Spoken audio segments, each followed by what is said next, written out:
apakah apa yang paling menarik perhatian Bapak akhir-akhir ini, Pak? Saat ini ya, saya sebenarnya sangat-sangat tertarik dengan perkembangan teknologi AI. Jujur aja, karena saya dan tim kita mendevelop juga R&D. Tapi mungkin perbedaannya begini. eh Kalau kita ingin compete ya, dengan ingin bertarung dengan perusahaan-perusahaan raksasa, itu boleh dibilang impossible lah, gitu ya. Impossible lah. Karena mereka itu sudah unggul dalam hal pemodalan, unggul dalam hal penguasaan server yang raksasa ya, untuk membangun sistem pendidikan. Kita coba masuk ke segmen di mana mereka kompetitor kita yang kuat-kuat itu nggak mau masuk, yaitu Oh,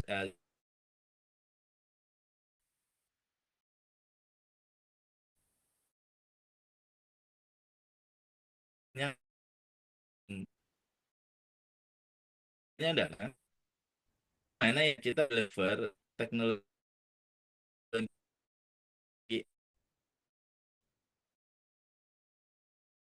AI yang notabene bisa dimanfaatkan oleh orang banyak. Di situ sih kendalanya. Maka mindsetnya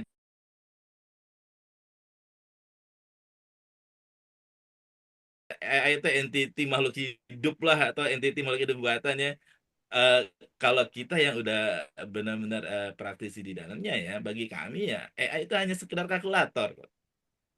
Bagaimana kita menyusun kalkulator, kalkulator dalam artian yang bisa me- menemukan jalur perhitungannya sendiri, seperti itu. Kalau mungkin kalau kita zaman dulu ya, pada waktu kita masih manual menghitung matematika perkalian 3 digit 4 digit ya, muncul kalkulator bisa langsung menghitung hitungan sedetik kan, wow gitu ya. Nah, sebenarnya sama sama juga kok. Kalau melihat dasar teorinya dari AI itu sendiri, sebenarnya toh hanya hanya perhitungan tambah kali gitu ya, tambah kali jumlah, nanti ada batas ya triggernya, udah hanya basicnya seperti itu. Memang yang jadi kendala itu pada waktu kan pelatihannya. Bagaimana pelatihan itu didesain bisa menghitung jumlah yang sangat sangat sangat sangat sangat banyak dengan kapasitas resource yang tersedia. Di situ tuh pergulatannya. Nah, maka tadi ya, kenapa kita tertarik di bisnis AI ini adalah itu tadi, bahwa kita banyak potensi-potensi yang bisa kita kita kembangkan ya, khususnya buat buat bangsa Indonesia. Dari yang UKM, karena UKM ini area yang menurut kami itu jarang apa istilahnya ya, perusahaan-perusahaan high tech itu mau nyentuh, karena jujur aja itu area satu, modal kecil mereka, mereka pun punya keterbatasan dalam hal dana, mereka punya keterbatasan dalam hal resource, dan kultur UKM Indonesia unik, oh, sangat. Nggak bisa kita satu tambah satu tambah dua, nggak bisa. Nah, itu yang jadi tantangan kita. Dan memang sangat sangat sangat besar potensinya, kan 60% statistik ya, neraca di Indonesia itu ya 60% itu dari UKM.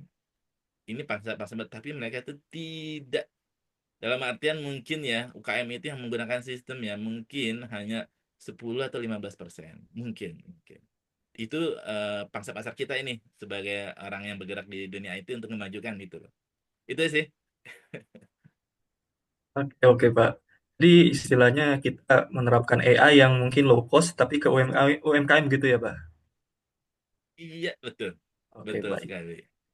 Oke, mungkin Pak, saya ingin bertanya lagi, Pak. Kalau bisa diceritakan, Pak, bagaimana Bapak bisa mendapatkan awards dari Kemenperin, Pak, di Indie Awards ini, Pak? Oke, jadi ini berawal ya di tahun 2018. Hmm. Waktu itu kalau nggak salah ya, dari Presiden Pak Jokowi sendiri sudah menggaungkan ya bahwa Indonesia itu harus mengejar, yang namanya revolusi industri 4.0. Karena di situ dinyatakan bahwa kita itu udah tertinggal mungkin 8 tahun 10 tahun dari pesaing-pesaing kita khususnya di Eropa. Di Eropa sendiri seingat saya ya, Jerman itu sudah mulai itu tahun 2011 ya inisiatif ya.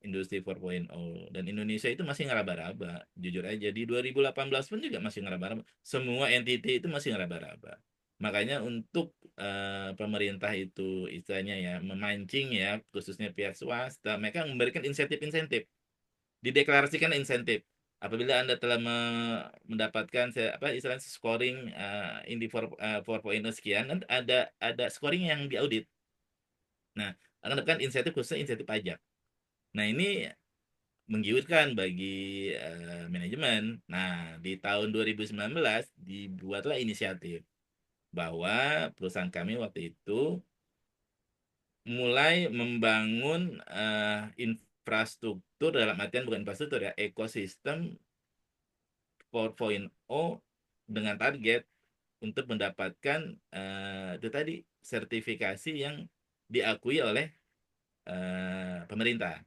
Karena targetnya waktu itu insentif pajak.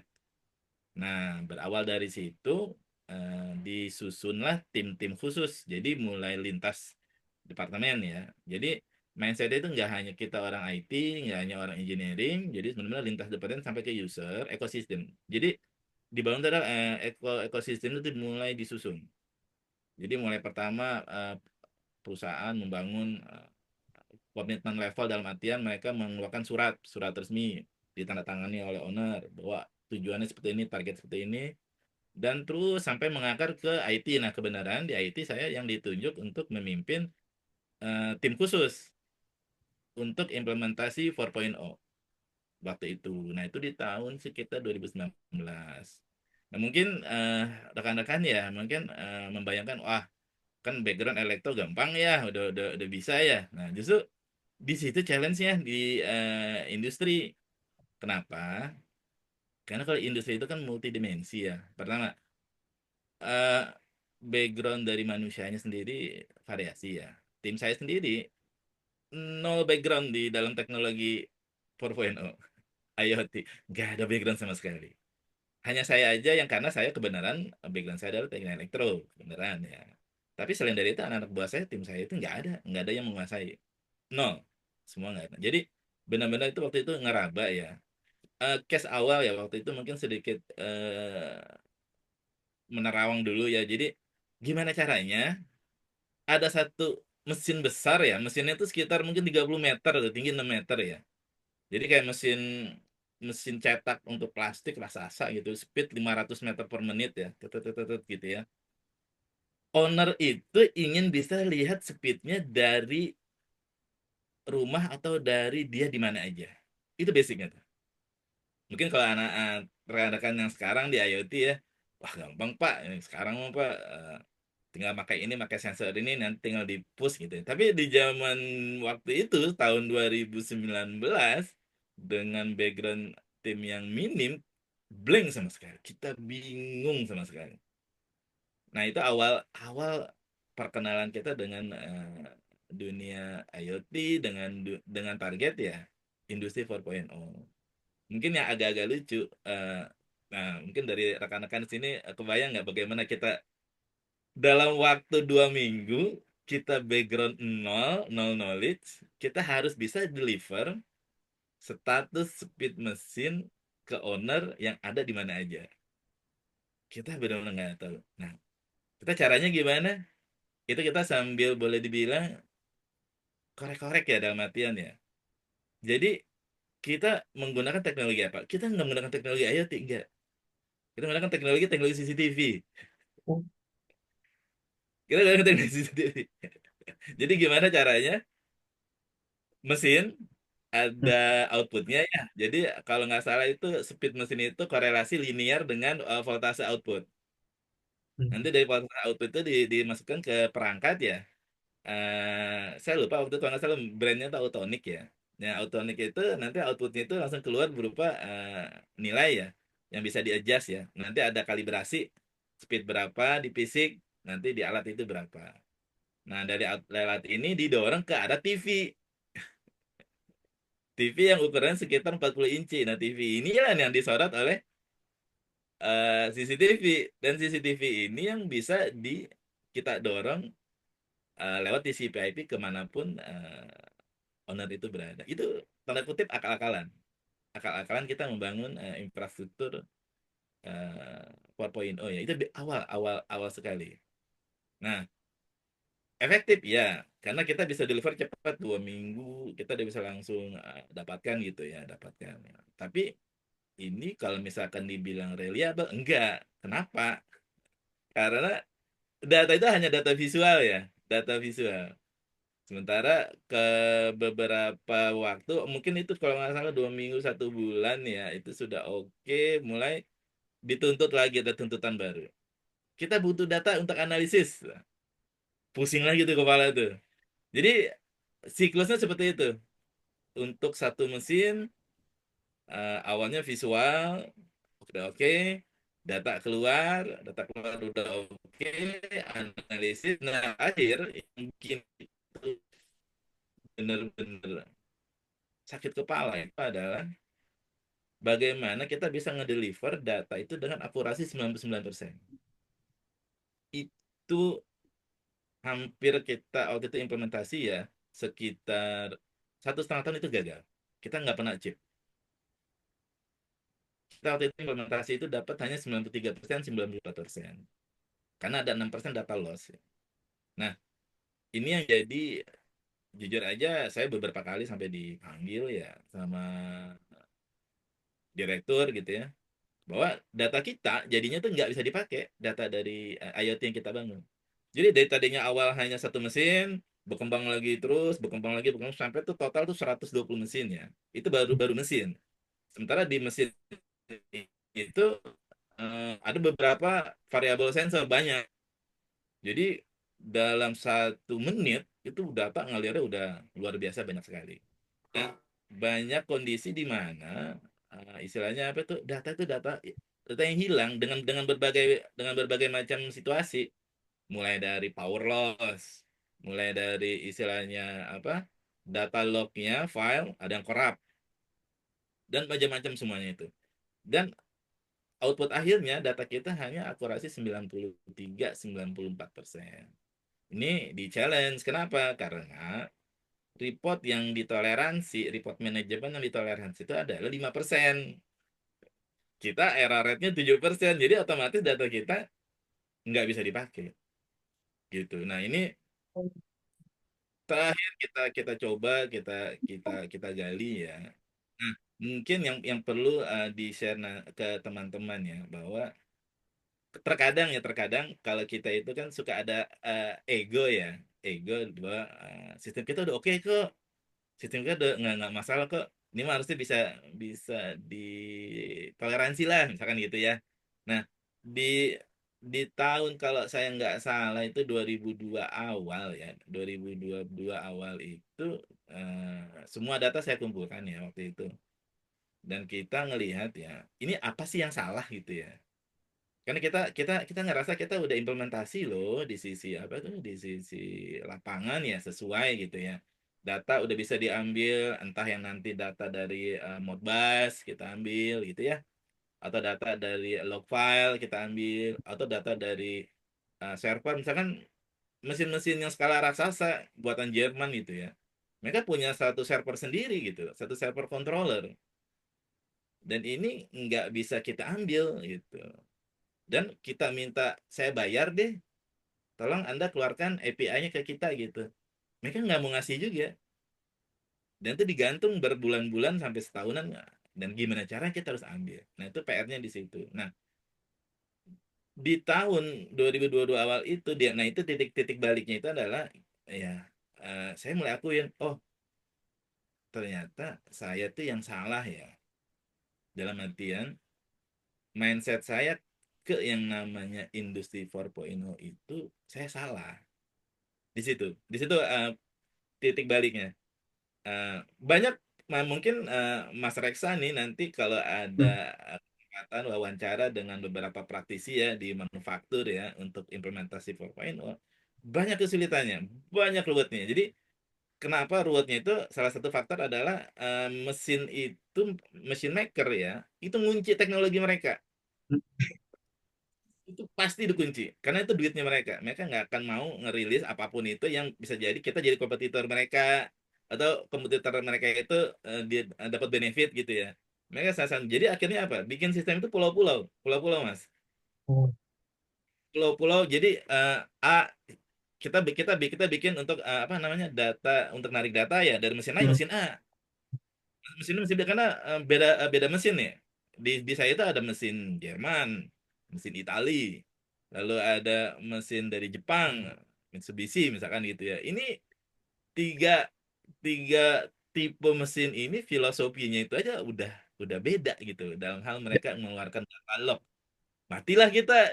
Ini gimana caranya ngejahit menjahit ya, kita menjahit ekosistem ekosistem manufaktur itu dari masing-masing yang beda. Ditambah lagi kita ada mesin-mesin kecil buatan Taiwan. Waduh, lebih lebih gila lagi.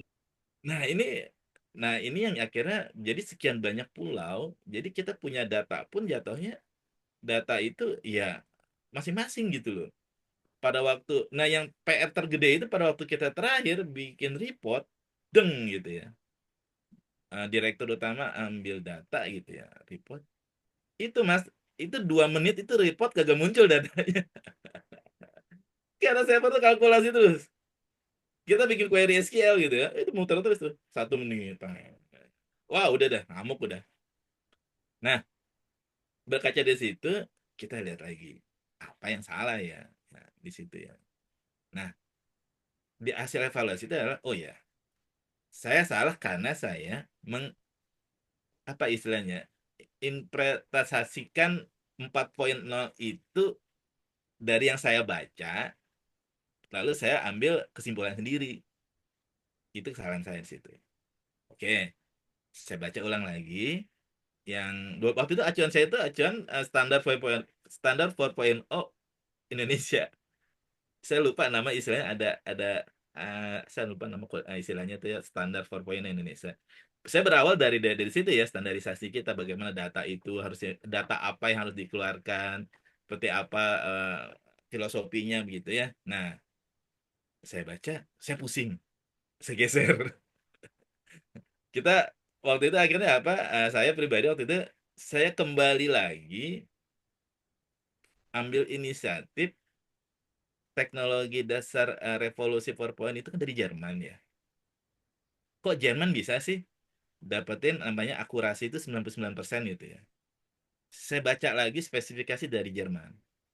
Semua list, semua paper-paper mereka 4.0 kita baca ulang.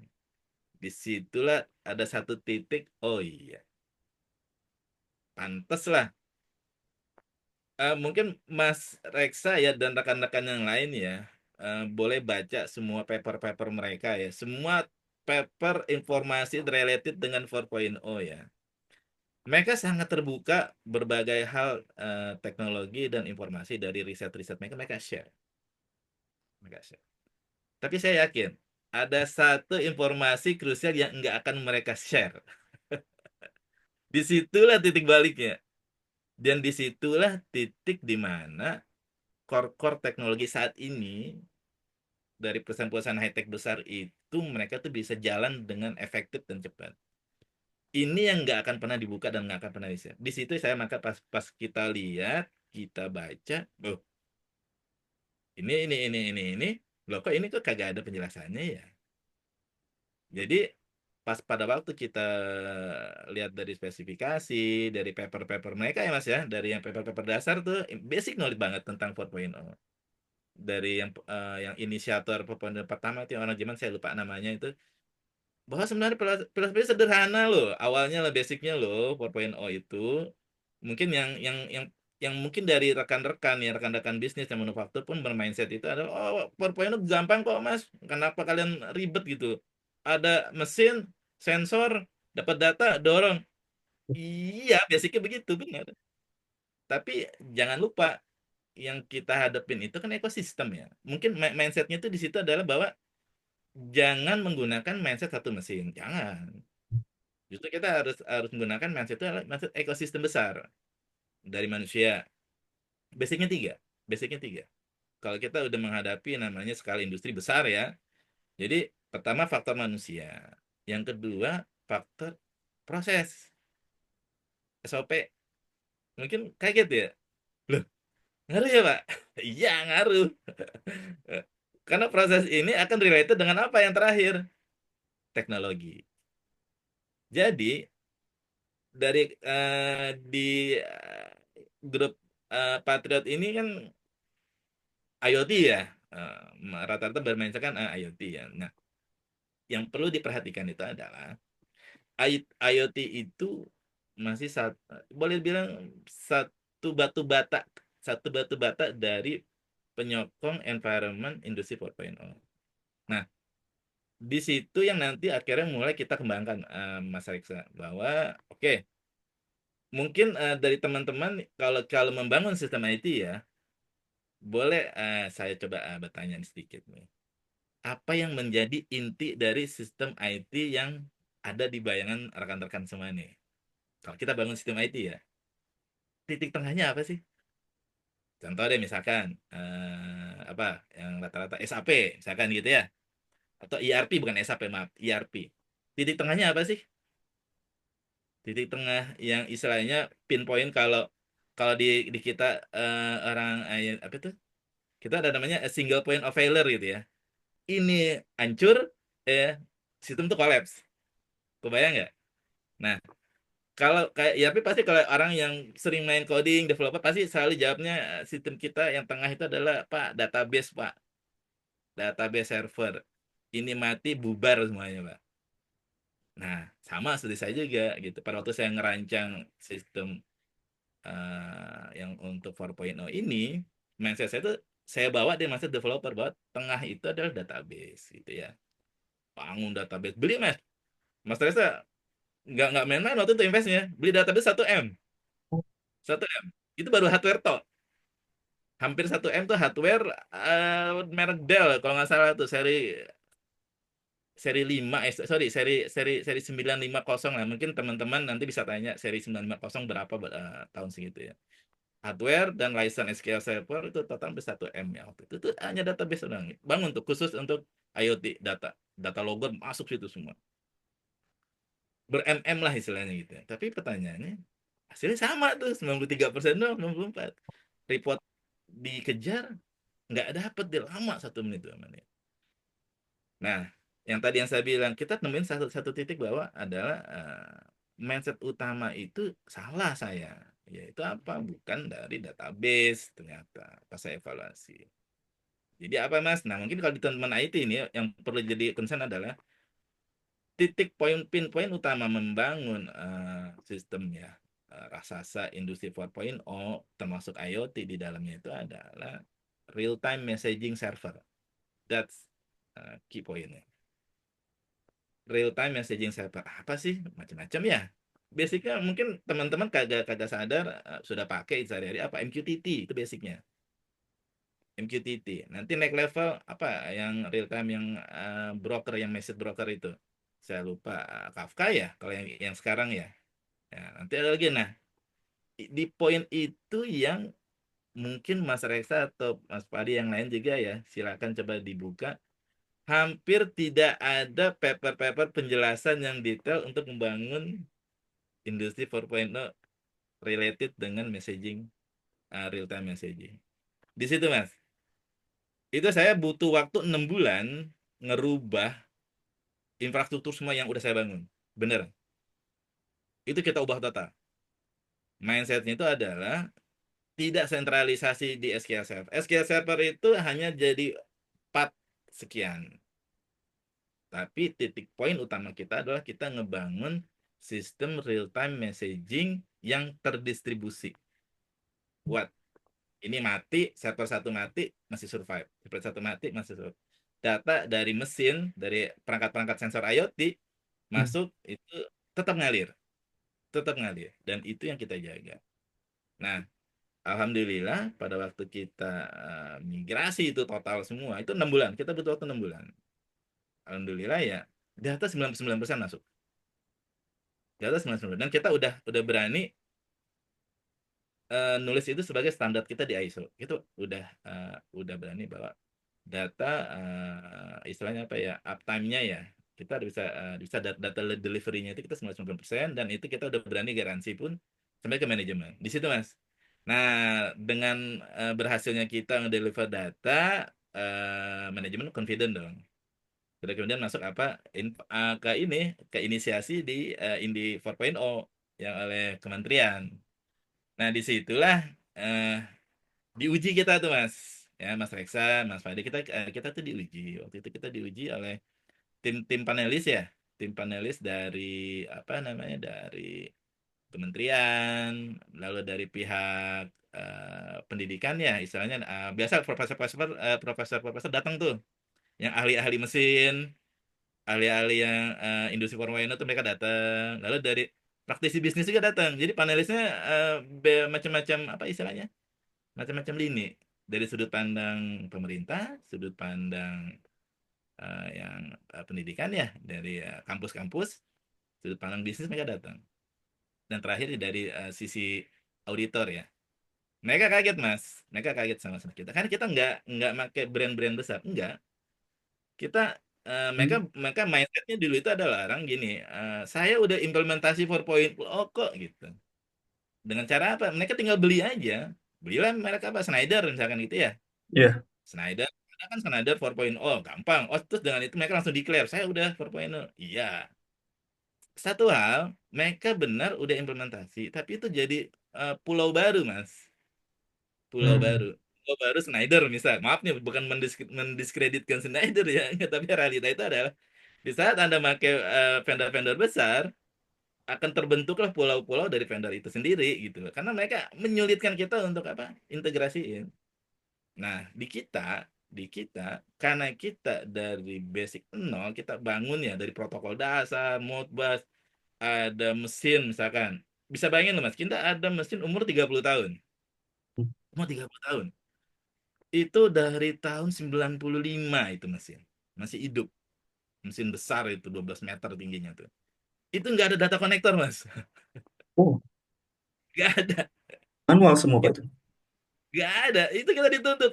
Nggak mau tahu manajemen. Lu minggu depan data mesti keluar ya. Yang ada cuma panel layar doang Mas. Hanya layar aja. Lah kita kan bingung ya. Lah ini gimana? Semua orang pada takut itu nyentuh itu mesin. Dashboardnya gitu. Kalau kita bongkar, rusak, bisa-bisa saya langsung di terminate dari itu juga gitu ya. Nah, itu kita kuliah pakai apa, Mas? Coba dibayangin. Zaman dulu ya, tahun 2000, kita masuk tuh 2021, 2000 berapa waktu itu ya. Nah, itu outputnya ke layar, kan VGA ya. VGA. Itu VGA-nya kita mirror, Mas. Adakah alatnya untuk mirror output VGA? Jadi satu tetap kita jadi di tengah itu kita tap, kita pasang alat, output kita cabang gitu ya. Dua, satu ke mesin tetap display, satu lagi ke PC. Nah di PC itu gimana Mas? Kita pasang Mas kamera kecil yang bisa lihat di topet ya, apa namanya tuh? Kamera endoskopi. 80.000 harganya di topet. Itu kamera Kamera. endoskopi kita pasangin ke arah angka yang mau kita ambil. Lalu data itu di sampel 1 menit sekali ya. Apa saya lupa istilahnya. Yang dari gambar jadi teks itu. Aduh, bawaan Machine Microsoft itu learning. ada. Enggak. OCR, Eh, OCR, OCR. ya betul Pak. Ya, pakai pakai OCR biasa, pakai OCR biasa. Data di crop, kita nanti ada bikin script sendiri ya, nge-crop yang fokus utama, nanti dari situ muncul teks. Teksnya udah ada value-nya, teks didorong, ditangkap, simpan ke database. Selesai. Nggak ada yang nyangka. Nggak ada yang nyangka solusi 80.000 bisa nyelesain itu masalah interkoneksi data. Itu kita waktu itu ada grup ya, ada member grup kami ya di perusahaan itu dari China ya. China itu udah high tech banget lah. Kita share tuh solusi kita integrasi mesin yang jadul itu ya. Oh mereka kaget. Kasar mereka solusi $7 kan. $7 solution. Cuma pakai kamera kecil, OCR pun juga bawaan Microsoft, screening, dapat data simpen. Nah itu salah satunya Mas. Nah itu jadi pinpoint pada waktu kita di audit ya penilaian ya oleh panelis ya. Nah, makanya waktu itu kita dapat menang 2 kategori waktu itu. Kalau nggak salah tuh kategorinya kategori yang istilahnya rapid ya. Kita benar-benar apa tuh eh, meluas gitu ya. Dan satu lagi yang kategori satu lagi tuh ada tim saya ini waktu itu saya lupa ya. Kita itu yang benar-benar istilahnya Mas murah meriah gitu loh. Ada tuh saya lupa nama kategori. Jadi dengan teknologi nggak perlu kita beli teknologi yang mahal gitu ya, dan nggak ada vendor login ya, kita nggak perlu, kita udah dapatkan hasil yang benar-benar menyamai sekelas-sekelas mereka raksasa itu. 99% kita dapat 99%. Dan di situ makanya alhamdulillah pada waktu 2000, mungkin bisa bisa dilihat ke 22 tahun 2022 di bulan November ya, itu dari manajemen menerima ya resmi dari Menteri Perindustrian waktu itu. Seperti itu Mas, jadi roadmap-nya. Jadi kita banting tulangnya itu dari benar-benar kita bangun dari basic ya, dari ngertiin itu data koneksi gimana, Modbus itu gimana. Tim saya nggak ada ngerti sama sekali itu Modbus itu apa. Saya kasih mereka, saya ada orang pelajarin Modbus ya, pada bengong semuanya. Hah, apa Pak? Ah, itu ya. Nah, jadi bertarungnya itu nggak cuma aspek teknologi aja gitu. Jadi bertarungnya itu di 3 aspek yang tadi saya bilang. Pertama aspek people ya, lalu aspek dari SOP, lalu yang terakhir ada aspek dari teknologi. Jadi mungkin di sini yang bisa ditegaskan ya ke rekan-rekan nah, di Patriot, bahwa mindset mindset kita untuk membangun sistem itu harus utuh, harus utuh. Jadi eh, faktor manusia itu faktor utama, SDM itu faktor utama. Karena dari sisi saya pada waktu saya implementasi, jujur aja Mas, kita bongkar pasang teknologi itu, saya modelnya begini. Waktu itu saya di challenge kan di tahun 2019 itu, apa yang jadi challenge utama? Gimana cara kita ngebongkar Sonoff? Masih ingat mungkin Mas-mas di sini nih yang Sonoff yang harga 80.000 yang bisa pakai WiFi ya, on off power, itu tahun 2019 kita tuh di challenge Mas. Bisa gak bikin kayak gitu? Awalnya kita nggak ngerti. Kok bisa ya? Perusahaan Cina bikin yang harganya 80.000. Kok bisa gitu? How gitu loh. Nah, di situ tuh challenge challenge kita pertama tuh. Lah, lu orang Cina bisa loh bikin 80.000 loh. Untuk yang IoT kayak gitu. Kenapa kagak contoh kayak gitu roadmapnya? Nah, kita bongkar itu Mas. Kita beli 80.000, kita buka itu alatnya. Oh, chipnya itu ya, yang apa? Seri ASP8266 ya? Ya, Kalau saya 826 ingat. Pak. Ya, 866 ya. Nah, kita coba tuh Mas, jangan salah. Itu kita kita implementasi loh di manufaktur loh. Hasilnya apa? Mengecewakan. Jujur aja. Kalau untuk sesuai dengan standar manufaktur itu mengecewakan. Yang kita alamin ya. Kenapa? Karena nggak stabil untuk jangka waktu yang lama. Sangat sensitif terhadap perubahan voltase lah di manufaktur. Tahu sendiri ya Mas, kalau di manufaktur kan mesin gede-gede ya. Motor 10 kilowatt segala macam itu, kalau dia mati hidup itu kan muncul spike di listrik ya, di power supply ya. Itu yang akan sangat-sangat mengganggu. Nah, balik lagi yang tadi yang kita terakhir ya, yang tadi dari apa tuh kementerian itu, bahwa akhirnya yang kita terapkan itu menjadi standar ya di tempat saya, jadi standar, dan kita pun terus mengembangkan Mas. Jadi mungkin yang satu satu faktor ya kalau implementasi di environment industri adalah, satu, itu kan sistem harus 24 jam non-stop. Yang kedua, sistem itu harus bisa grow. Itu yang perlu dirancang, Mas. Jadi untuk rekan-rekan yang merancang IoT ya, apapun itu, bahwa rancangan kita itu harus bisa mengcover itu tadi 24 jam itu kuat ya. Nanti ada yang rusak, bisa replaceable-nya bisa cepat ya. Gitu. Maka kenapa SDM itu penting, manusia itu penting, SOP juga penting, Mas. Alat kita punya punya 2 pilihan waktu itu alat. Mau alat yang sekelas Schneider, bagus, mahal, awet. atau alat, sorry, yang kelas-kelasnya kelas-kelas Taiwan, Cina. Saya milihnya kelas-kelas Cina, kelas-kelas Taiwan. Kenapa? Filosofi saya sih begini sih, selalu yang saya pakai ya adalah saya lebih baik melihara 10 kuda daripada saya melihara satu gajah. Itu filosofi saya. Kalau melihara satu gajah, Mas, itu gajahnya sakit diare, susah kita. Susah nyari pawangnya, susah nyari obatnya. Apalagi kalau misalkan sampai meninggal itu gajahnya. Saya waktu itu filosofi yang saya tularkan ke anak-anak itu adalah bangun sistem, cari spare partnya yang gampang didapat, hitungannya minggu ya, jangan bulan. Hitungannya minggu bisa didapat, dideploy pun dengan anak skill yang levelnya paling rendah di tim kita. Nah, ini yang harus dipikirkan. Cari SDM yang low, yang bisa handle alat kita, lalu bisa pasang alat kita dengan cepat, dan teknologinya mudah didapat. Itu key pointnya lah. Kenapa kita boleh dibilang bisa berhasil ya menerapkan itu. Dan salah satu ya customer besar di perusahaan saya yang lama, saya belum kagak sebutkan namanya enak lah. Mereka penasaran loh sama Pak, kok bisa ya? Dengan tim saya kecil mas, saya itu cuma ada yang di bawah, yang untuk khusus yang IoT itu hanya 6 orang, 6 orang loh. Handle 4 pabrik, alat itu lebih dari 100 ya. Jadi 6 orang itu menghandle 4 pabrik dan alat lebih sensor itu mungkin kalau di total-total bisa 200-300 sensor ya. Itu 6 orang loh. Dan itu 24 jam. Nah, sekarang gimana caranya memanage yang seperti itu, dan waktu itu kan company itu datang pengen tahu kok bisa ya?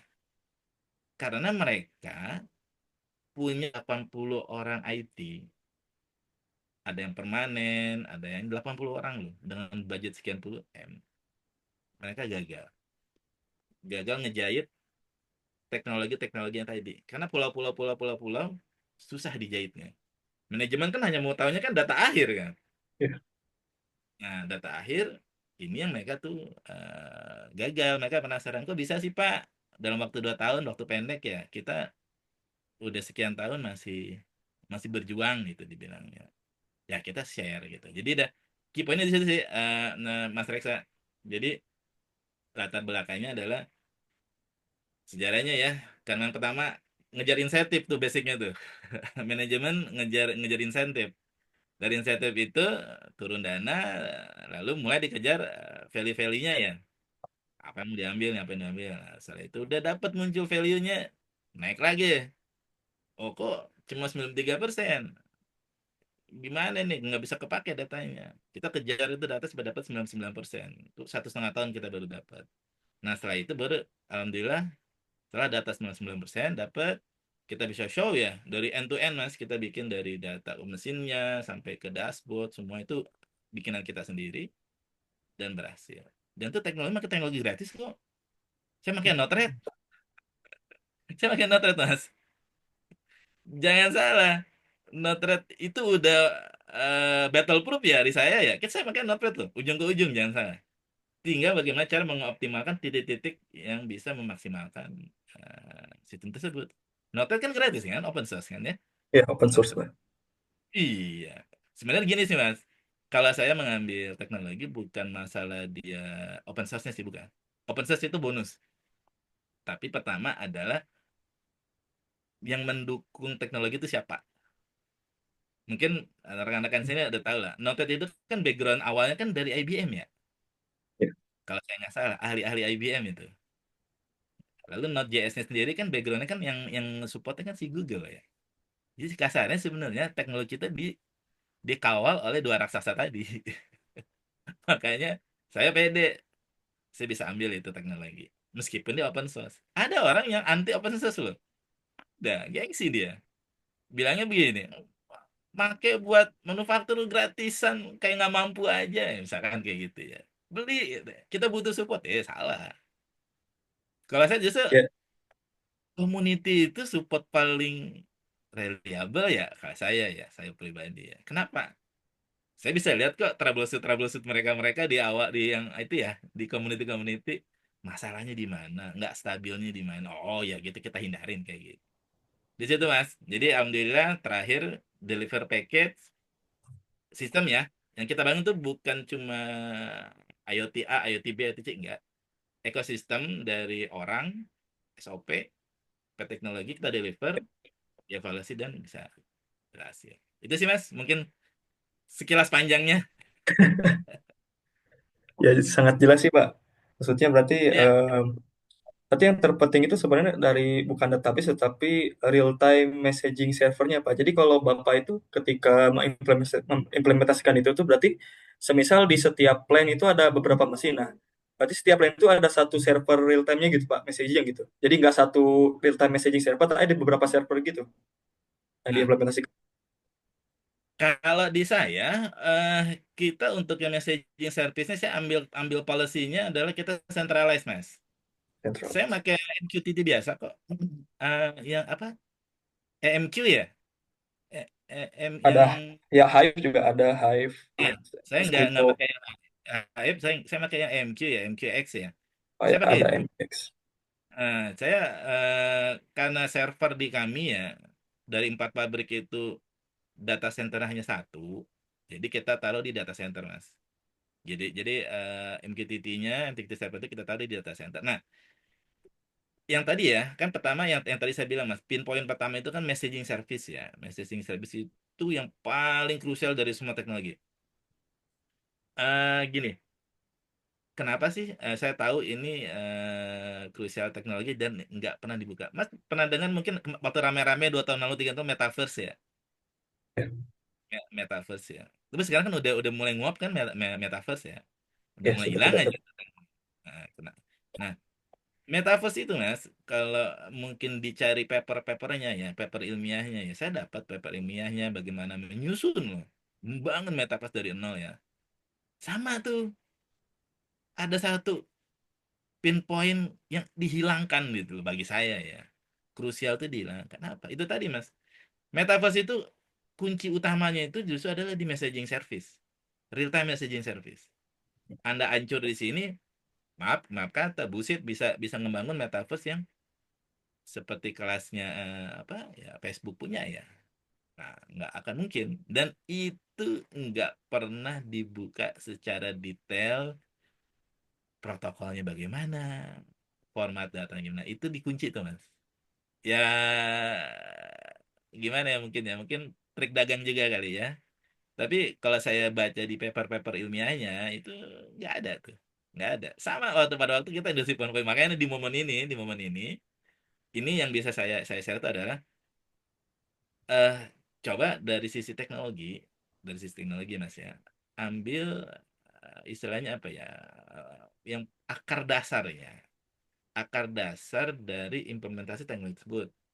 Mulainya bagaimana nih cara ngambil akar dasar? Baca dari yang pertama kali menginisiasi. Pengalaman saya itu contoh kalau industri 4.0 Mas. Saya tuh baca spek industri 4.0 dari pemerintah Indonesia, pusing saya. Pusing. 100% gagal, nggak berhasil. Dan banyak manufaktur di Indonesia itu gagal implementasi 4.0 karena ngikutin spek itu. Karena speknya banci.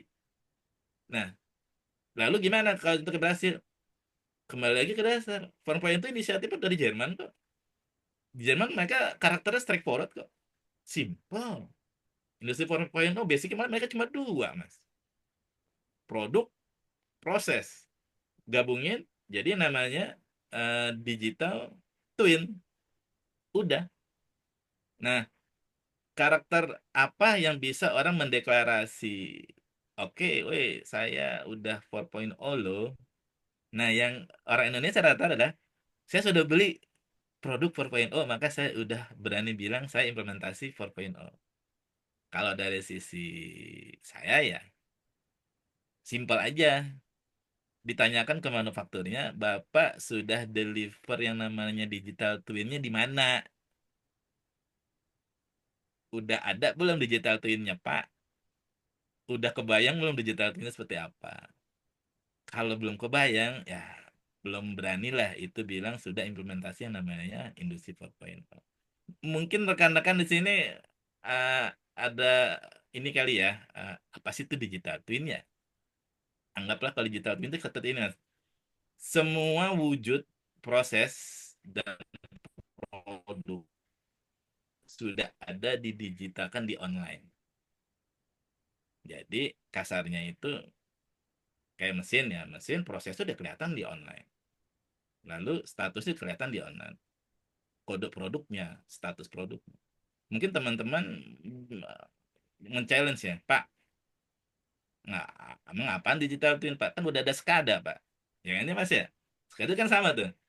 Ada status segala macam kan? Tapi SCADA itu hanyalah kumpulan grouping dari status dari suatu entity. Proses tidak kelihatan di SCADA. Dalam artian ya SOP ya. Nah, itu yang membedakan apa sih yang namanya industri 4.0. Lalu esensinya apa sih? Itu kadang yang suka bias ya. Coba deh tanya Mas sama yang tim-tim ahli Indonesia yang namanya industri 4.0. Apa sih Pak? Industri 4.0 Pak? Basicnya cuma simpel kok. Kalau Jerman ya, definisi Jerman ya. Anda udah deliver yang namanya digital twin, that's it. Udah selesai. Cuman kan nggak sesederhana itu ngedeliver digital twin. Kasarnya jadi gini Mas, isi pabrik itu bisa dimasukin ke dalam ke satu celana. Kenapa? Pada waktu Anda buka handphone, mesin kelihatan. Mesin A, mesin B, mesin C, target A, target B, target C, overall seperti apa itu bisa kelihatan. Seperti itu. Di situ sih, mungkin ada lagi atau dari rekan-rekan yang lain takut kepanjangan. Mungkin pertanyaan terakhir sih Pak sebelum kita ke sesi Q&A. Berarti kalau kita misalkan membangun industri IoT ini Pak di Indonesia ini Pak. Kalau Hmm. menurut Bapak sendiri kira-kira akan seperti apa ya Pak 5 sampai 10 tahun ke depan industri IoT itu seperti apa? Soalnya kalau saya lihat kan Indonesia saat ini juga sedang apa ya kita mengalami prematur deindustrialisasi setahu saya karena kita sudah melihat beberapa manufaktur yang angkat kaki dari Indonesia nih Pak. Nah, mungkin tren seperti apa Pak Pak melihat 5 sampai 10 tahun ke depan itu Pak? Nah, ini related dengan bisnis perusahaan kami ya Mas ya. Karena Ya. kami perusahaan kami juga kan banyak mengandalkan teknologi IoT ya. Ke depan itu sebenarnya yang dibutuhkan itu adalah teknologi IoT yang interoperability-nya itu bagus, Mas. Saya ya ngelihatnya ya. Itu teknologi IoT yang akan jadi punya pasar kuat di user ya. Interoperability dalam arti gini. Pada saat kita mendeliver produk IoT, seberapa kompatibilitas produk kita itu bisa ngobrol dengan sistem yang lain. Mungkin mindsetnya gini, kalau saya selalu bilang gitu, kita jangan jual produk, Mas. Jangan. Nggak akan pernah menang kita. Sorry sih, bukan saya underestimate. Enggak. Kita kalau hanya jual produk, kita nggak akan, sangat-sangat sulit lah kita ngalahin produk Cina. Cina itu bisa bagus, murah loh. Bagus, murah dia. Kalau kita ngejar quality ya, benar-benar yang quality ya, produk Jerman jauh lebih bagus lagi. Gitu. Tapi lalu di mana kita gitu ya? Yang kita tawarkan itu adalah ekosistem gitu. Jadi mulailah ini rekan-rekan di sini ya bahwa saya mereview ke setiap diskusi di grup Patriot ya bahwa antusiasme tinggi loh, antusiasme sangat-sangat tinggi. Penguasaan, jangan salah, penguasaan teknologi dari rekan-rekan itu udah oke banget loh. Beda banget Mas sama sama tim saya yang zero knowledge dari IoT, zero knowledge. Di sini Mas rekan-rekan kalau saya perhatiin penguasaan teknologi sangat-sangat bagus. Nah, tinggal mindsetnya itu diarahkan adalah jangan mendeliver produk, jangan Mas. Kalau mendeliver produk A, misalkan contoh, misalkan gini, saya bangun untuk sensor ngambil data gitu ya, data mesin gitu ya. Dari PLC A saya bikin gitu. Satu komponen kotak harga misalkan saya jual 50.000. Susah Mas, susah bersaing dengan produk-produk Cina yang 30.000 udah bisa keluarin gitu. ISP 32 saya itu nunggu kelahirannya dia di tahun 2020-an ya kalau saya lihat tuh ESP32 tuh. Karena saya 8266 itu bagi saya wah itu gila itu produk nggak bisa masuk ke industri gitu kan. Saya nunggu Ya. tuh tiap bulan saya kapan dia rilis, kapan dia rilis. Ah, pas dia rilis oke udah mulai. Nah, Mas bisa bayangin loh, harga dia produksi berapa loh? ESP32 loh dengan fitur yang canggih kayak gitu ya. Nah, kalau ngejar produksi susah, kalau ngejar produk susah. Kalau kita hitungan bisnis ya. Tapi apa yang bisa orang Indonesia pegang dan rekan-rekan di sini nih yang hebat-hebat, jual sistem. Di mindset kita ada jual sistem. Jangan cuma saya bisa ambil data Pak mesin A, saya keluar data B. Dorong ke SQL. Salah. Susah bersaing. Susah bersaing. Susah bersaing. Yang nanti yang perlu dari rekan-rekan nih, rekan-rekan dorong, encourage ya. Pertama, ambil data. Oke. Yang kedua, simpan data ke database. Oke. Yang ketiga, mulai bangun sistem monitoring dashboard kontrolnya, Mas. Ini yang kadang suka luput dari rekan-rekan yang bermain-main di IoT. Gimana caranya kita tahu itu mesin oke atau enggak? Alat kita sensornya oke atau enggak? Bagaimana kita tahu aliran data kita oke atau enggak? Kok saya bisa secara pribadi saya bisa bisa ngomelin anak buah saya, lu gimana sih? Kok sekarang tinggal 98%? Nah, dari mana saya bisa tahu targetnya 99 kok turun jadi 98? Nggak gampang itu. Bangun sistem monitoringnya. Begitu. Dan yang terakhir, Mas, adalah bungkusnya nih, bungkus casing. Yang dulu saya pun juga jujur aja luput ya dan nggak terlalu jadi fokus tuh masalah casing. Apa, Mas? Sistem dashboard. Sistem dashboard. Nah, di sini pemahaman bahwa environment ya, lingkungan sistem itu adalah nggak dashboard itu mulai dashboard dari level bawah, Mas. Hierarki dashboard mengikuti jenjang role yang ada di perusahaan atau di manufaktur ya.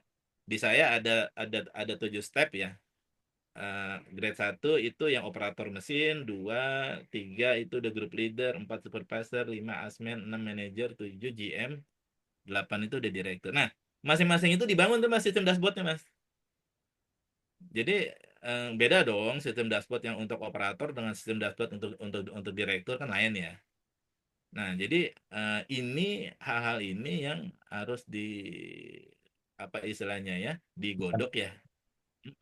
Oleh rekan-rekan bahwa kalian untuk ke depan bersaing ya, untuk compete nggak apa-apa kok gunakan 8266 yang harganya 20.000 ya. Ada kan yang tipe berapa tuh? Kan saya lihat 15.000 nih harganya nih. Gila ya loh. Yang Kita mau kecil bikin chip kayak gitu 15.000. Aduh gitu. Nah, nomor satu. itu kita gunakan Mas. Kita gunakan alat-alat Cina itu. Jangan a priori, jangan. Kita gunakan alat Cina itu yang murah-murah itu bikin sistem jadi full complete. Kita dorong. Iya. Nah, saya punya project ya kemarin. Bisa bayangin, Mas, mungkin kan tahu ya di sini sistem IoT yang kayak Sonoff ya, tahu ya? Yang merek Sonoff gitu ya, atau yang Tuya gitu ya. Bardi. Mungkin di pasaran harga berapa, Mas? Merek-merek Sonoff. Sensornya mungkin 100.000 ya. 100-200 ribu pakai Zigbee atau pakai yang WiFi gitu ya. Interkoneksi. Saya package total barang 5 juta. Saya bisa jual 80. Oh, Total package barang hardware yang perintilan satu ya Mas.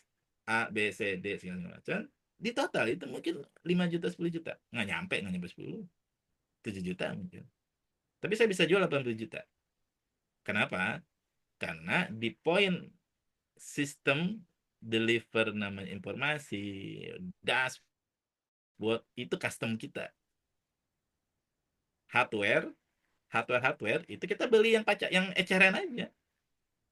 100.000 kasarnya gitu ya, rusak pak ya beli aja nanti kita ganti 2 tahun juga gak masalah, toh barangnya barang murah kok, 200.000 barang receh lah istilahnya gitu ya, nggak apa-apa. Mindsetnya jadi jangan terpaku gini, mendeliver sistem yang 99% itu nggak harus menggunakan alat yang benar-benar mumpuni dalam artian itu ya mahal dan susah dicari, sama juga mas. Pada waktu nyari barang yang susah dicari kan ada downtime ya. Kan downtime itu akan nanti dihitung kan waktunya. Berapa lama dia downtime. Jatuh-jatuhnya karena saking susahnya nyari. Jujur waktu itu ya saya pernah nyari merek Schneider itu lama loh susah nyarinya. Berapa minggu itu purchasing itu nggak dapat. Inden lah. Wah, udah kalau udah inden dari luar sana udah mati lah kita. Lama. Nah, iya. Nah, di situ saya belajarnya itu adalah lebih lebih lebih baik pelihara 10 kuda daripada pelihara 1 gajah. Di saat itu rusak, barang receh kita bisa jalanin, Mas. Dan itu Mas, itu pengalaman kita real. Kita bikin produk mode barang-barangnya cuma 5 juta, 10 juta lah total. Tapi kita tambahkan apa tadi, Mas?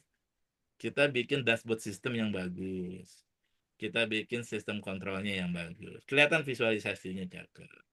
Pada waktu kita kemas, kita deliver, manufaktur mau, Mas. Manufaktur mau ambil. 80 juta di manufaktur murah loh itu. Karena harga-harga di manufaktur itu udah di atas 100. Sistem seperti itu. Kita bisa deliver. Mereka mungkin ngebuka lah. Ini saya bisa beli nih Pak Seno. Misalkan di Tokopedia harga 100.000. Iya Ya, betul. Beli di situ memang nggak masalah. Kalau itu rusak, Bapak bisa bisa beli sendiri nggak apa-apa. Tapi kan kita mendeliverkan sistemnya. Yang kita deliverkan dari sistem utuh, komplit, bahwa kita ada value dari sistem tersebut itu yang mungkin ya mungkin dari rekan-rekan semua yang ada di sini bahwa ke depan gitu ya jangan jangan minder sama produk-produk luar ya Schneider apa enggak lah itu kan hanya komponen-komponen aja makanya jangan bertarung di ranah yang orang lain itu udah unggul kalau saya pribadi.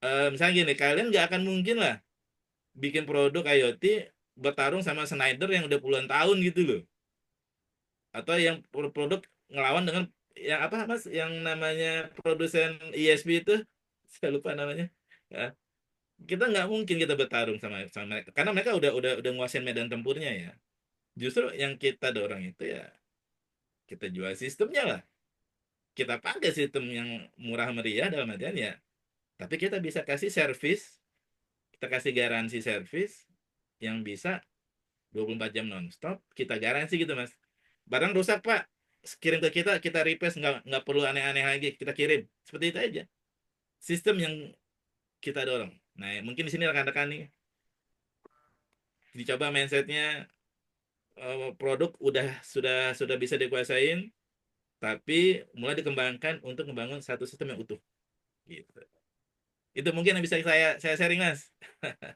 oke, oke. Terima kasih Pak atas jawabannya. Mungkin kita langsung ke sesi Q&A aja ya. Siap Ya, siap. mungkin teman-teman semua ada yang ingin bertanya. Saya mungkin utamakan dulu pertanyaan langsung ya, yang langsung dari mic. Mungkin ada Mm, teman-teman semua yang langsung bertanya.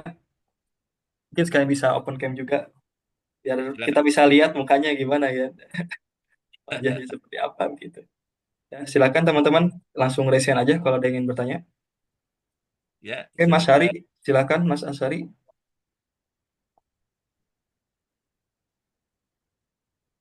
Izin on cam dulu, bentar, sorry. Oke, Kelihatan gini Pak, kan Bapak bilang kan kayak pertama itu real time itu paling utama. Nah, kalau untuk pemilihan koneksi untuk komunikasi dari antar perangkat dan juga ngirim datanya itu hal-hal apa aja Pak yang Bapak pertimbangkan? Mm-mm. Oke, ya terima kasih untuk pertanyaannya ya. Dan itu memang real case di kami.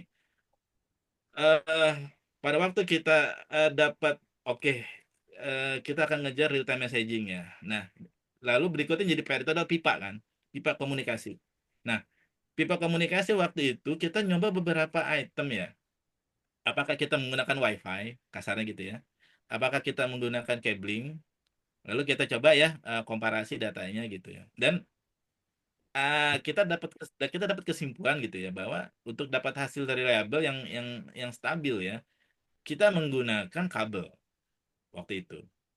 Jadi semua yang berbau-bau WiFi kita tinggalin, nggak mau kita pakai.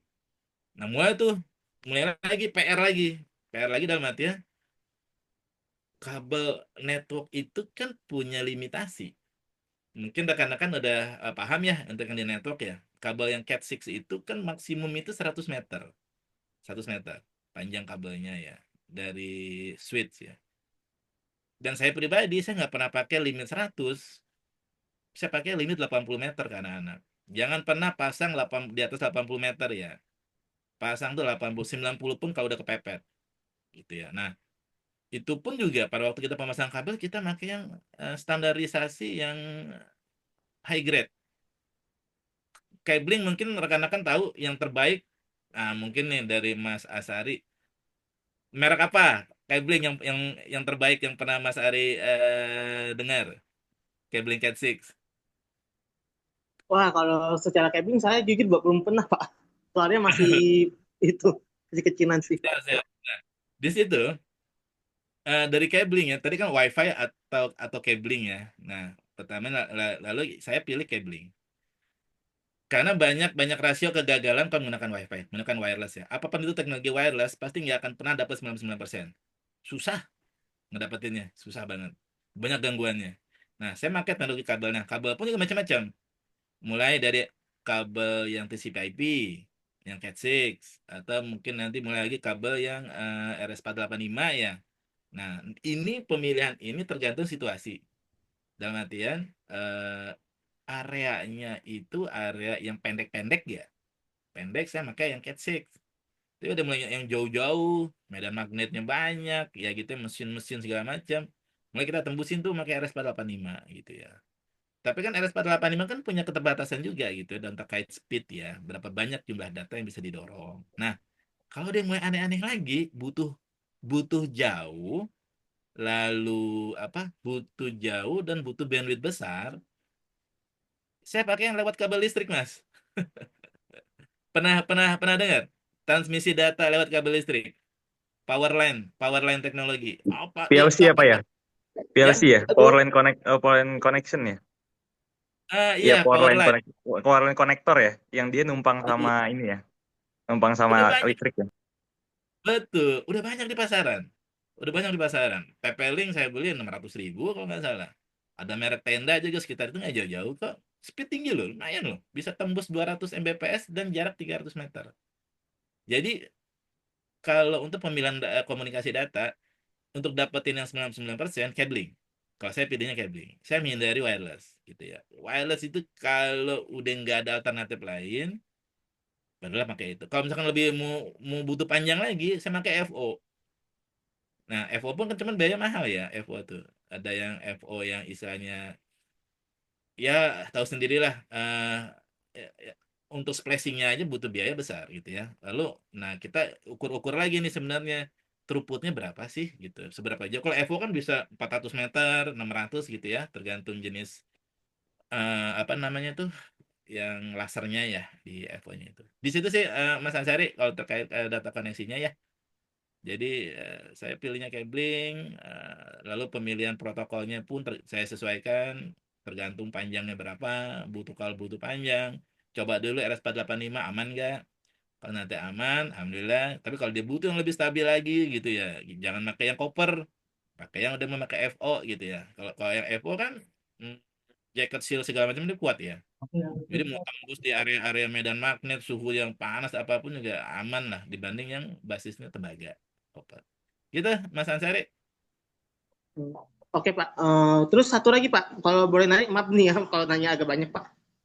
Nah, Kalau untuk bare minimum digital twin, menurut Bapak apa aja, Pak? Spesifikasi untuk bare minimum. Kalau suatu produk itu bisa dibilang digital twin. eh, definisi ya, kita balik lagi gini. Saya untuk definisi balik lagi ke yang digital twin itu, saya pakai definisi Jerman ya. Nanti mungkin Mas Ansari bisa cek. Saya pakai definisi di VDMA Jerman ya, bahwa digital twin itu dua komponen utama. Ada dua komponen utama. Yang pertama itu adalah informasi produk, ya. Lalu yang kedua informasi proses. Nah, definisinya ini udah terbentuk digital twin atau enggak? Dikala informasi-informasi ini udah masuk ke sistemnya kita, udah bisa nggak disusun apa istilahnya itu kalau di kita kayak avatarnya ya gitu ya. Nah, Iya avatarnya itu Pak, di dunia modeling dari ini ya. modelingnya, sorry, benar pas tuh kalimatnya tuh. Data modelingnya. Dari informasi yang masuk itu udah bisa tersusun pemodelannya nggak entity tersebut. Tapi jadi basicnya dua mas ya, informasi yang didorong. Jadi informasi yang dari sisi produk, yang basicnya apa? Identitas. Ada nggak data digital identitas tersebut yang bisa didorong pakai IoT misal, itu ya. Contoh kan, mas misalnya gini, ada kita di pabrik misalkan pabrik pabrik mesin gitu ya. Nah, ada tuh di salah satu kategori ya, nama kayak kategori maturity level ya, identity maturity level, bahwa ini mesin, sorry, suatu produk itu bisa identifikasi pertama, yang paling basic itu dia manual kah? Itu yang paling basic ya. Level satu itu paling basic. Manual udah mati gini. Manusia yang lihat, oh dia cuma ngeliat kode mesinnya sekian sekian sekian sekian. Oke, ini tipenya sekian. Dibikin dari tahun sekian. Nah, di lokasi mana gitu ya. Itu manual. Sampai yang the mature yang full itu adalah kode itu bisa dibaca otomatis oleh mesin. Itu basic loh, bahwa informasi digital produk, produk ID. Apakah dia manual, itu level satu atau dia full otomatis. Jadi kalau dia datang nih, lewat nih kalau di conveyor gitu ya, kalau di manufaktur conveyor set, ada barcode gitu ya, yang laser ya. Trit, langsung tuh kesimpan tuh. Oke, ini lewat, polisi sekian sekian sekian, sekian, udah dikonsum. Lewat lagi lagi. Trit, lewat lagi. Nah, itu udah full otomatis, itu maturity level 5. Level satu yang pabrik-pabrik yang masih manual ya, ada operator ngeliat, catat, dicek sheet, lihat lagi, catat, dicek sheet. Seperti itu, Mas. Jadi kategorinya yang penting informasi yang merepresentasikan ya value dari produk dan value dari proses. Kita harus kedorong tuh. Dari situ udah bisa disusun suatu pemodelan dari entity. Maka dibilang kan digital ya. Digital itu jadi artinya entity yang di dunia fisik akan bisa direpresentasikan di dunia maya. Jadi kalau kita melihat dunia maya, kita punya suatu keyakinan itulah realita dunia fisik. Itu yang disebut ya digital twin. Lalu atau kalau kita ngelihat dunia fisik, kita udah tahu tuh gambaran pemodelannya seperti apa. Jadi gitu Mas ya. Mudah-mudahan bisa diterima nih. Iya sih Pak, saya sering nangkep ya itu digital twin itu ibaratnya kayak dan atau model suatu barang yang di dunia nyata itu mirip sedemikian rupa dalam itu di dunia digitalnya. Nah, kadang-kadang saya agak miskonsepsi ya itu kadang itu kayak harus benar-benar kah model wujud dia itu sesuai di dunia nyata atau hanya datanya aja gitu Pak. Itu Ya. yang saya masih pikirkan sih. Betul. Jadi ada ahli dari Jerman ya, saya lupa ya namanya universitasnya. Itu dia salah satu pembina di VDMA ya, Badan Standarisasi Jerman itu, bahwa dia bilang ada gini, digital twin itu sebenarnya apa? Apa sih digital twin gitu ya? Di sistem itu sebenarnya digital twin itu struktur data, Mas Ansari. Struktur data yang disusun sedemikian rupa, di mana komponennya merepresentasikan produk dan komponennya merepresentasikan proses, disusun strukturnya jadi dapat dengan mudah dibuat pemodelan. Gitu Mas ya. Jadi nggak harus posisi enggak juga, enggak. Poinnya adalah struktur data. Jadi digital twin itu sebenarnya struktur data, Mas. Bahwa struktur datanya itu pada waktu kita baca, pada waktu kita visualisasikan 2 dimensi, 3 dimensi, kita yakin loh bahwa itulah di dunia fisiknya seperti itu, Mas. Gitu. Jadi struktur data ya, digital twin itu bukan sesuatu yang apa namanya, enggak lah. Basicnya itu dia hanya struktur data yang disusun ya, disusun khusus ya. Jadi bisa dengan mudah dibikin pemodelan seperti itu, baik 2 dimensi ataupun 3 dimensi. Nah, Oke silakan. Pak, terima kasih ini ya atas insight-nya Pak. Saya juga dari itu, tapi secara dapat menjelaskan lagi, jadi saya yakin yang terpenting dari digital twin itu adalah data gitu, daripada tampilan ataupun itunya. Tuh, struktur data ya Mas ya, struktur data. Oh ya, sebentar, teman maaf, Pak. Siap, Bagus. siap, siap. Oke, Silakan. baik. Mungkin sudah cukup, Mas Asari ya. Mungkin saya lanjut ke pertanyaan selanjutnya. Mangga, Mas Asari, dipersilakan. Iya, halo, selamat sore, Pak. Halo. Perkenalkan saya Ashari yang tadi Ansari.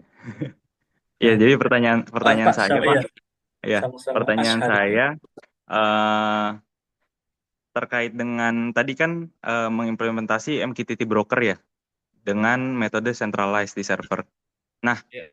yang saya tanyakan itu terkait dengan ini sih, Pak. Kan eh, semuanya kan otaknya di data ya, kualitas datanya ya kan garbage in ya garbage out gitu ya. Ketika yang masuknya jelek ya hasil keluarnya jelek. Nah, kalau ketika koneksi buruk walaupun kita udah pakai wire connection, nah gimana cara menghandle-nya gitu Pak, supaya data yang kita tarik entah misalnya dari mesin atau dari apapun itu tetap ada walaupun nantinya dia akan dikirim nanti gitu ketika dapat internet gitu. Itu cara ngehandle-nya gimana, Pak? Oke. Eh, dari sisi saya ya menilainya pertama kemampuan SDM yang kita punya dulu, Mas Asari. Iya. Nah, kebenaran tim saya itu tim yang kuat di networking, di IT network. Jadi makanya kenapa saya itu ambil centralize di data center pusat ya. Lalu saya menitik beratkan penguatan itu, penguatan data yang valid itu di networking. Karena background tim saya itu lebih kuat di networking. Mungkin case-nya akan berbeda ya di manufaktur lain yang notabene background SDM-nya itu kuatnya di mana. Nah, kebenaran karena saya di networking, yang saya kuatkan itu adalah itu tadi isu itu memang isu yang jelas-jelas terjadi di lapangan bahwa data loss ya, data loss karena kabelnya kendor atau apapun itu. Nah, makanya di kami itu pada waktu implementasi menggunakan kabel copper, kita sampai harus dapat namanya sertifikasi, Mas. Sertifikasi. Dan yang kita pilih pun branded itu branded cablingnya itu yang nomor satu ya. Kalau saya waktu itu saya pilih Panduit. Nah, Panduit itu yang jangan salah Mas, konektor Panduit ya. Kalau mungkin rekan-rekan biar sedikit ini info, mereka itu konektor itu gold plated itu. Jadi sampai di titik itu kita berusaha jangan sampai sistem itu cuma kuat 1 tahun stabilnya. Pas dia 2 tahun, tahun ketiga goyang. Kenapa? Gara-gara karat di konektor dari kabel. Makanya kita waktu itu penguatannya adalah di kabel, kita pasang jalur-jalur, kita rancang networking itu yang redundant sifatnya dan aman. Kalau kita nggak bisa redundant dalam artian, oke, redundant susah Pak, karena gini-gini, karena hanya banyak case. Oke lah, kita tarik satu aja, iya Pak, bisa aman, aman, tapi jangan terlalu panjang kabelnya. Semakin panjang kabel koper, semakin besar resiko terjadinya masalah. Koper paling banyak masalah. Kalau punya budget, gunakan FO. Nah, balik lagi ya tadi ya terkait tadi yang Mas Asari bilang tuh memang benar, garbage in garbage out ya. Jadi di titik contoh data itu, kalau di saya kebenaran waktu itu enggak hanya masalah ambil data dari PLC turun ke RS485 gitu, itu mas sederhana ya, simple. Yang paling susah itu kalau data yang kita ambil itu dari server lain. Saya waktu itu ada mesin Jerman ya, WNH, Windmuller Holzer kalau nggak salah. Nah, dia itu datanya itu server mereka sendiri gitu loh. Hah? Siapa yang mau kita ambil datanya? Dan kita nggak bisa ngobrol sama mereka. Mereka nggak mau buka, mereka mau nggak. Padahal kita mau bayar loh. Kita mau bayar aja mereka kagak mau buka, mau kasih. Kita dapetnya dari mana? Kita benar-benar kulik-kulik jejak-jejak datanya mereka. Oh, mereka pakai protokolnya kayak gini ya. Kita reverse engineering itu protokol kita ambil dan itu kita sesuaikan. Nah, datanya ini pun dibikin redundant juga pada waktu dia transmisi gitu. Makanya kenapa Mas yang namanya real time messaging itu sangat-sangat penting dalam artian Contoh kita sederhanakan MQTT Mas ya. Mungkin kelihatan MQTT gitu-gitu aja kok Pak. Selesai urusan. Nah, pertanyaannya bukan masalah MQTT-nya sih.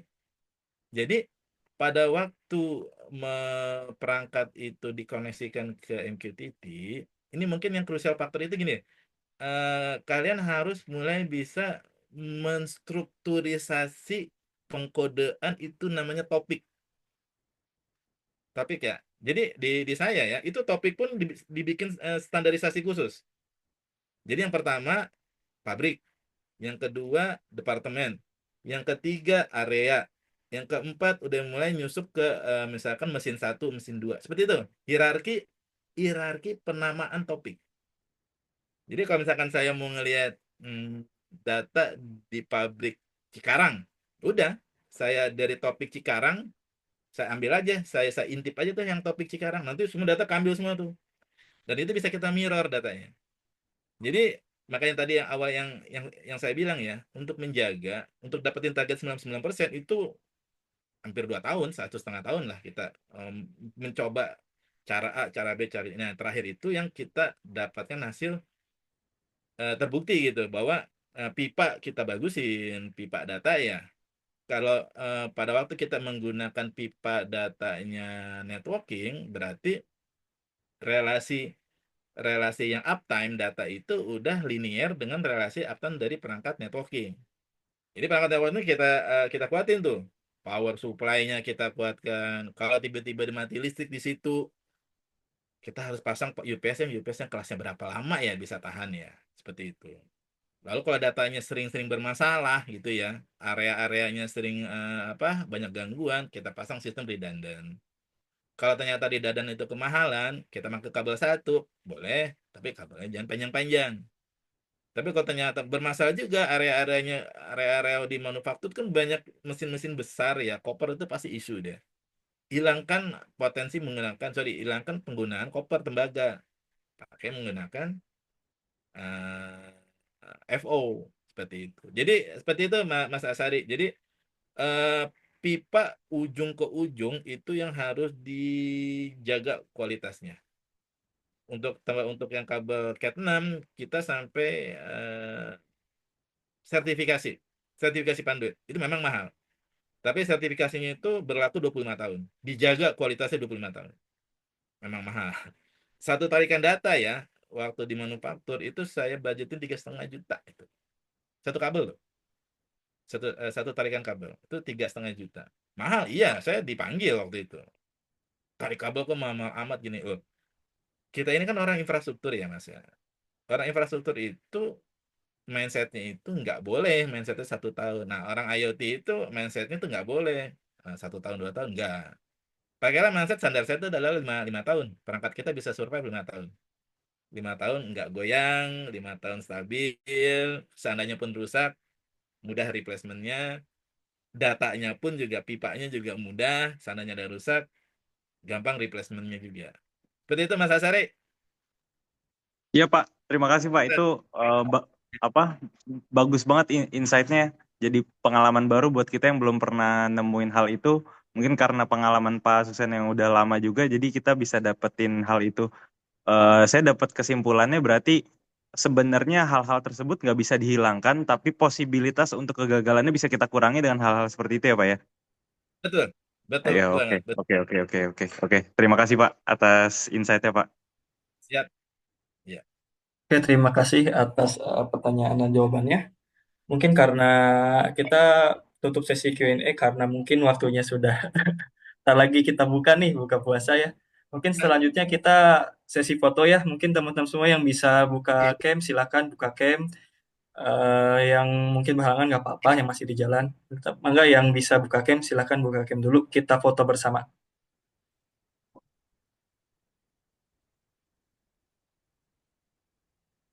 Oke, sebentar ya. Oke, oke semua udah siap. Kita foto bareng nih. Coba kalau udah siap, emotnya mana emotnya? Si react. Oke, sip. Oke, kita foto bersama. Foto ke satu. 1, 2, 3. Oke, sebentar ya. Kita tunggu dulu sampai foto kedua. Oke, foto kedua nih kita gaya bebas. Kita gaya bebas. Yuk. 1, 2, 3. Sip. Oke, semuanya. Kita langsung kita tutup aja ya karena sudah membuka ini. Saya pribadi sangat berterima kasih ya kepada Pak Seno atas informasi dan ilmunya yang sangat berharga sekali. Saya pun beberapa kali ini menghadapi situasi yang mirip, Pak. Seperti mesin yang berbeda, mereknya mesin berbeda, cara ambil datanya berbeda, seperti itu. Saya juga mengalami di perusahaan sekarang, Pak, sebenarnya. Mungkin saya Ya, sebelum menutup acara kali ini, saya ingin sedikit merangkum atas hasil yang tadi Pak Seno sampaikan. Jadi, ada beberapa poin yang ingin saya sampaikan. Pertama, untuk kita mengimplementasikan IoT secara benar, kita perlu mindset yang benar. IoT ini kita harus bisa mengkombinasikan dan mengintegrasikan mesin-mesin dengan jenis dan teknologi yang beragam, sehingga data yang dikelola itu dapat terorganisir dan target dari klien bisa tercapai. Yang kedua, pemilihan real-time messaging service yang tepat adalah inti dari implementasi IoT. Lalu yang ketiga, ada 3 komponen penting yang untuk pengembangan teknologi 4.0 dalam skala industri, yaitu main, proses, dan teknologi. Lalu juga poin keempat adalah pentingnya mengerti dan memahami basic atau root teknologi dari teknologi 4.0 berdasarkan paper, seperti kita perlu melihat teknologi itu pertama kali diciptakan oleh siapa, dan kita bisa gali paper dari situ sehingga kita bisa mengerti basic dari teknologi tersebut, seperti misalkan IoT yang diciptakan oleh dari Jerman gitu ya. Yang kelima, dasar implementasi dari teknologi 4.0 adalah digital twin yang merupakan wujud produk dan proses yang terpantau secara online. Mungkin itu yang bisa saya rangkum. Sekali lagi saya ucapkan terima kasih atas kehadirannya Pak Seno. Selamat ya, berbuka puasa dengan keluarga. Saya juga ucapkan terima kasih kepada teman-teman semua yang bersedia untuk hadir di acara kali ini. Semoga teman-teman semua bisa mendapatkan insight-insight yang baru, dan juga mungkin kalau ada yang punya masalah di kantornya mengenai IoT juga bisa ketemu solusinya ini gitu ya. Gitu. Mungkin juga teman-teman yang masih bingung dengan tajilnya bisa ketemu ingin makan sama apa gitu ya. Ya, mungkin terima kasih sekali lagi saya ucapkan Pak Seno. eh, Mungkin bisa ya. silahkan bisa leave teman-teman semua. Pak Seno juga mungkin ada sedikit kata terakhir Pak dari Pak Seno yang ingin disampaikan, Pak, nasihat mungkin. Dari kata dari saya, semangat tetap ya rekan-rekan untuk penguasaan teknologi. Jangan ngerasa minder ya. Mau dia udah bikin apa produk dari Cina, Amerika, Jerman, nggak. Kita nggak kalah kok. Ya. Lalu yang penting mindset kita deliver system. Itu nilai jual sesungguhnya lah, kita menjual sistem. Jangan jual produk, jangan. Maksudnya produk ini ya, saya spesifiknya jangan. Kita menjual sistem utuh. Itu aja sih. Oke, baik, baik. Baik, terima kasih Pak Seno atas nasihatnya. Mungkin terima kasih semuanya, kita close acara kali ini. Thank you semua. Goodbye. See you next episode. Bye-bye. Oke, terima kasih teman-teman bisa live. Yang mau stay, stay. Mau yang live silahkan.